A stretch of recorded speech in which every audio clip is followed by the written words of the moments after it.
Hello everybody, Chris here, and in this video I want to show you guys how you can record audio inside of DaVinci Resolve using one of your microphones. So if you're not already on the Fairlight tab, go ahead and move over to there. So if you're looking at the bottom of the screen, the Fairlight tab is the one with the music notes, second from the right. So click on that. You may of course see some of your audio tracks that already exist in your timeline. So in the event that you have audio tracks that already have data and you do not want to overwrite that, you can right click below your audio tracks and do Add Track.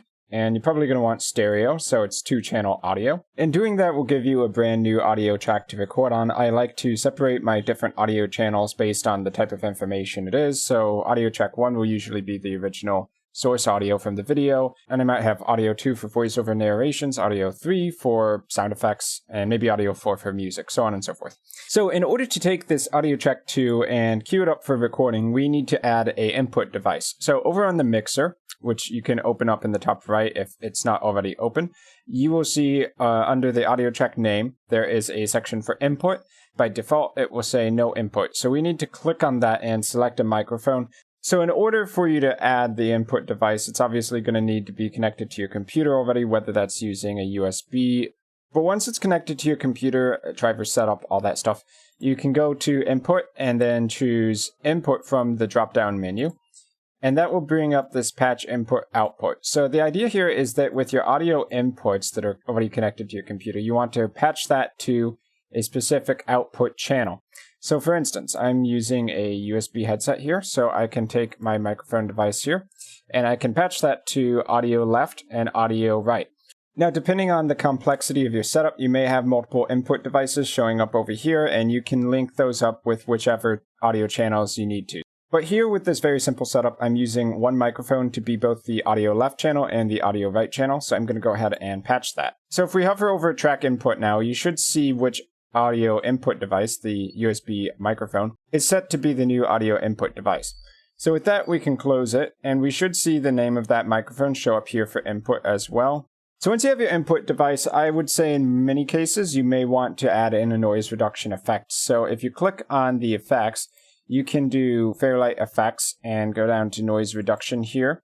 And with noise reduction, you can put it in auto speech mode. And what this will do is while you're actually recording, it will in real time remove some of the background noise as it writes that audio information to your audio track.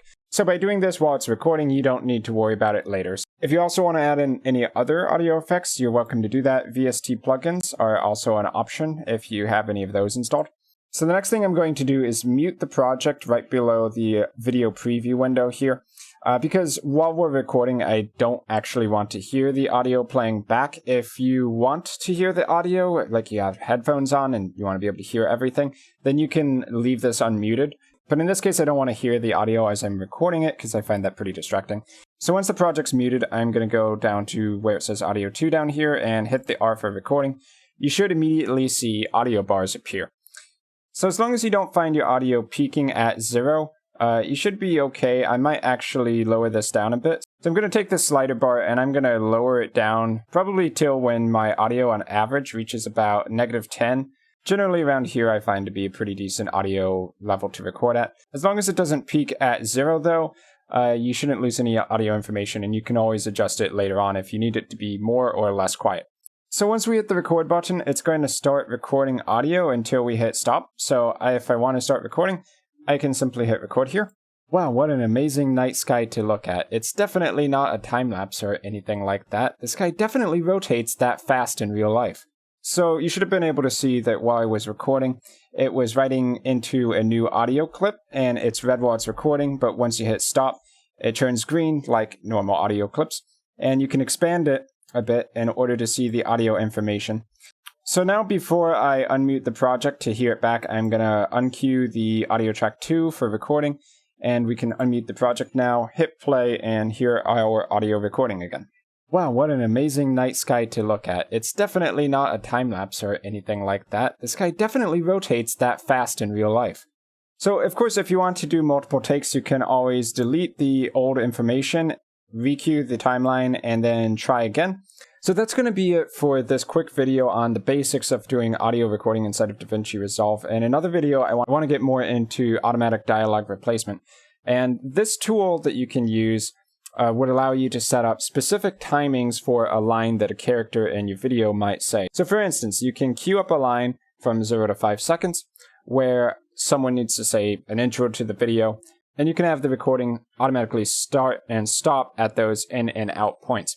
But putting that aside for now, that's the basics of how you add a microphone in for DaVinci Resolve, queue it up for recording, and record some audio to your timeline that you can use in your video, all from within DaVinci Resolve 16. So I've been Chris. I hope this video on audio recording has helped you guys out a little bit, and I will see you guys in my future video content.